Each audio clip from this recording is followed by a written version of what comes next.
My manager hates me, so I did something to get him demoted. This happened a few years back. I worked for a large grocery chain for about 12 years. In that time, I worked all holidays, came in early, stayed late, rarely called out sick, and came in on my days off. I was treated like complete garbage near the tail end of my time there. When we had gotten a new co-manager at the store, he acted like I wasn't a team player. He stalked my Facebook if I called out sick, trying to catch me in a lie, since he was used to me coming in and working when I was sick most of the time, which is completely terrible in and of itself. In those rare occasions that I would call out, he tried to require me to have a doctor's note to excuse that one day I would miss. While all this was happening, people would come in late with no call, be no call no shows, and be out sick for weeks with management knowing full well that these people would be on vacation. All this with zero disciplinary action. Cue malicious complaints number 1. The store started cracking down hard on OT. They were used to me coming in early and staying late to make sure all tasks were completed, with no complaints from management, since it meant that it freed up other people, themselves included, from having to do the work.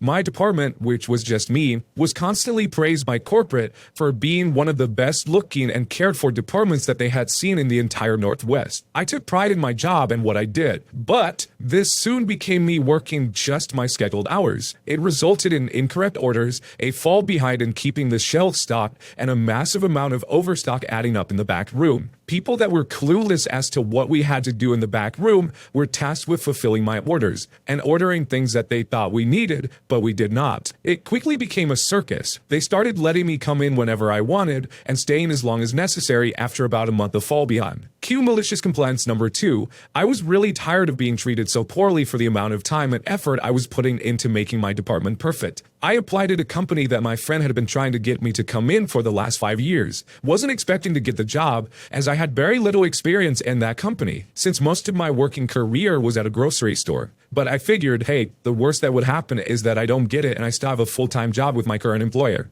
Well, they absolutely loved me and quickly hired me on full-time. I put in a notice at the store that I had accepted a job elsewhere, but I was willing to stay there part-time to train whoever they hired to take my spot. 5 months go by, and they hadn't even posted my position. They did nothing to fill my place. I ended up putting my 2 weeks notice in, as I was so burnt out working 60+ hours a week with 2 jobs with no scheduled days off in between the 2. I made sure that I was available to the grocery store for a huge holiday, and my last day would be the day after that. This lovely co-manager, mentioned earlier, thought he was hurting me by not scheduling me for the last week of my notice, which this holiday fell in. Other management tried to backtrack this move and tried to get me to come in anyways, but alas, the schedule had been posted, and as per union guidelines, they cannot change their schedule once posted without the consent from the employee. I shrugged at the co-manager and said, sorry, I wasn't on the schedule, so I made plans with my family since I hadn't had this holiday off in years. The rest of the management was furious at this guy for trying to pull this power move, which blew up in his face. I cashed out my banked vacation time before leaving, which only capped at about 3 weeks' pay, but still, it was my final screw you. Shortly after, I heard from some old friends and colleagues that this co-manager was demoted to a clerk in a small department. I work now for a far superior company who values their employees and compensates hard work. I had taken a huge pay cut when I took the new position, but within 3 years, I was making more than I had been making in 12 years at the grocery store. Biannual bonuses, paid vacation, a massive amount of paid sick and vacation time, and a considerable amount of less stress. Let this be a lesson to anyone who just listened to this story. Always put yourself first and don't be loyal to big companies that aren't loyal to you. I worked for a large retail company for 5 years and was never given a full-time position or good benefits. I left that company for a different one that I worked for 8 years until I realized that it was just as bad as the large retail company. At the start of the pandemic, I decided to save my money, pay off my debt, and try doing content creation full-time. I can say that I've never been happier with my life decision than making that move. Am I the jerk for being upset that my fiance didn't defend me to his female friend? Sorry in advance for how long this is. My fiance has female and male friends. It's human nature. I usually don't mind because I trust him. He introduced me to the majority of them, male and female, and we all get along great. But I don't know all of his friends, which is fine by me. Recently, however, one of his female friends, who I'm not too familiar with, started going through some domestic issues, not abusive, and started venting to her friend, my fiance, about it. Again, no problem. My fiance's phone got broken in an accident a week or so ago. Because we have trust in one another, I let him use my phone for whatever he needed, mainly to speak with the kids from his previous relationship. Once he signed into his accounts on my phone, I began to get notifications that were for him, which I would normally bypass. However, about 2 weeks ago, he got a cold and went to bed early. A little after midnight, my messenger video chat started ringing. I turned the volume down so I didn't wake him and really didn't pay any attention to who was calling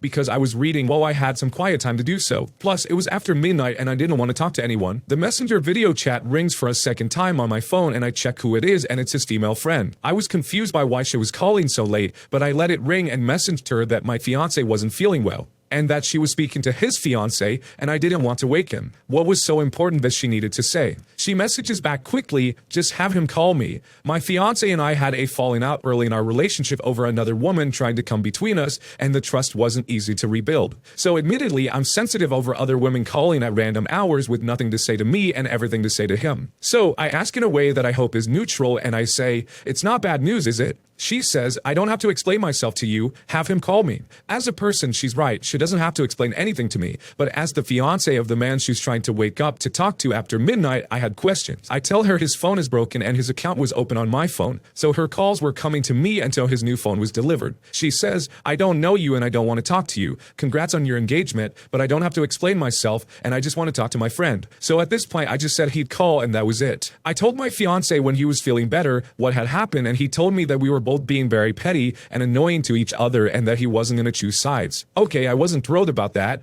but I later thought it over and accepted that I did overreact, and I even said so to his friend, and that was that. A week later, we are out. The two of us are doing some shopping, and she calls him and says that she needs for him to drive her downtown during rush hour ASAP, but she will give him gas money for it. He says okay, and he says that I can come if I want to. And I just look at him with a funny face because where the hell else would I go? Hitchhike to a bus to go home so you can go save her at the last minute? He rushes to go pick her up and I make sure that there's room in the back seat for her when she gets in. Immediately the air is super tense. It was impossible not to feel it. Trying to be the grown adult that I am, I speak first and say, hi, I'm Blake. It's really nice to meet you. As an icebreaker. I have horrible social anxiety, so I don't even know what to say when people actually want to talk. I'm awkward no matter what. She says nothing. I'm naturally soft-spoken, so I think I wasn't loud enough and I say it again, louder. She says, yeah, whatever, I'm not in the mood for talking. Now correct me if I'm wrong, but I was raised to speak to people when I enter their space. Even if I don't have anything to say, still say hello at a minimum. She proceeds to say, I don't want to be disrespectful, but I just want to talk to my fiance's name. I don't know you and I don't want to talk to you, so I'm not going to talk at all since I just can't talk to him. Here's a part that I left out. I recently discovered that I'm pregnant. I haven't told anyone yet except for my fiance. So I've been sleeping a lot more. Arriving to her house, I was just in and out of sleep. This woke me up completely. My fiance says nothing. The tension was so thick I had to roll down a window to let some of it out. We all sat in silence until my fiance asked me to play some music in a quiet, I'm gonna get so yelled at voice. I put on the music and we sit in silence. As soon as she's out of the car, I went off. My fiance stays quiet for most of the explosion, except to agree that it was really awkward and she was rude for what she said. We get back to where she lives and she exits the car, only speaking to him and saying nothing else, and goes into the house. For that entire hour trip, she only gave him $10. So the entire ride home, I was livid. Blame the prego hormones. I don't care. I was a different color type of mad. Later that evening, my fiance and I had a long talk and came to a mutual agreement that he needed to check her for earlier so that it won't happen again. He doesn't. He claims that he forgot. So now it feels like there's no point in bringing it up because it happened the other day. It should have been addressed right then and there, at least the very same day, but no. So now she's gotten a clean getaway with disrespecting me. And I believed that he would handle it, so I said nothing to her. To top it all off, I got a message on my phone from her to him. His account was still open on my phone saying, I feel like I'm owed an apology because I was put in an uncomfortable situation and I just wanted to talk to you. I didn't want her there. Don't bring her with you next time. I don't want to talk to her. I don't want her in my business. Yada yada. Because how dare I be in my own car with my own fiance because you're having a bad week, right? My fiance's only take on this was, neither is wrong or right. I don't want to choose sides on something so petty. I didn't like that. We argued all over again. Now he's distanced himself. He won't even hook up with me. which early pregos makes me want to cry when he says not now, but no is no, so it's even harder now that I'm pregnant because emotions are so much more intense and he's going through those sympathy pregos symptoms, so he's been sensitive as hell lately. I can't say anything to him without him getting upset or likewise. It's a nightmare right now and I just want to know, am I a jerk for all of this? Thanks for reading, I'm sorry it's so long. Hell nah! This dude should have checked his friend right away. You don't talk like that to your friend's significant others in a disrespectful way, even if you don't like them. Well, as long as they haven't disrespected you.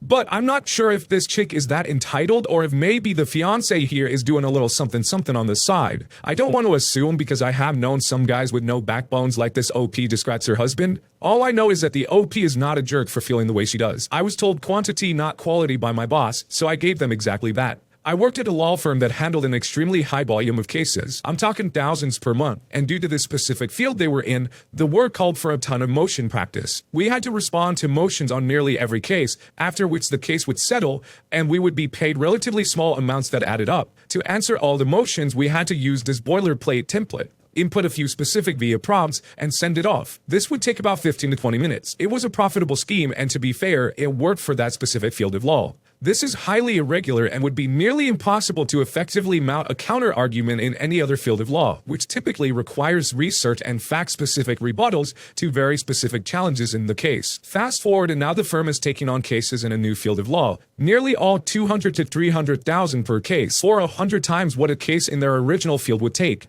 We needed to draft and file complaints on these cases. To achieve this, the partners insisted that our senior attorney would create a template. Our paralegal staff, making $10 an hour, would speak with the client and create the intake cover sheet for each case. And we would be the lucky middlemen who would have to input the cover sheet data into the template and generate a complaint for every single case in the new field that the firm was handling. In essence, they thought they could handle this new, complex, different field of law with much higher stakes in it the same way they were handling our normal cases. The intake staff had no clue what they were doing, and the boilerplate template was wildly insufficient to allege the particular facts, which varied so considerably between cases, also why intake had problems. The partners thought it would take me about 15 to 20 minutes to generate complaints with their method, but the reality was I actually had to review every file from scratch, figure out what was going on, input the data myself, make massive edits to the complaints, etc. It would take at least 1.5 hours to do a good job, and honestly, that's what I did, a good job. As you can imagine, something of a backlog ensued and the partners wanted to know what the issue was. I explained that due to the nature of the cases, they were requiring specific edits. I offered several recommendations on how we could improve our efficiency, but they didn't want to hear it. I explained that the cases were worth significantly more, and even spending 4 or 5 times longer on them than our other cases was still a huge win for them. They wanted paper out. Quantity over quality, I was told. Leave the decisions to them, do what I'm instructed to do, and play my part on the assembly line. Note that these partners did actually no legal work whatsoever on these cases. They once did a long time ago, but now they just watch cameras all day and complain if you're 5 minutes late.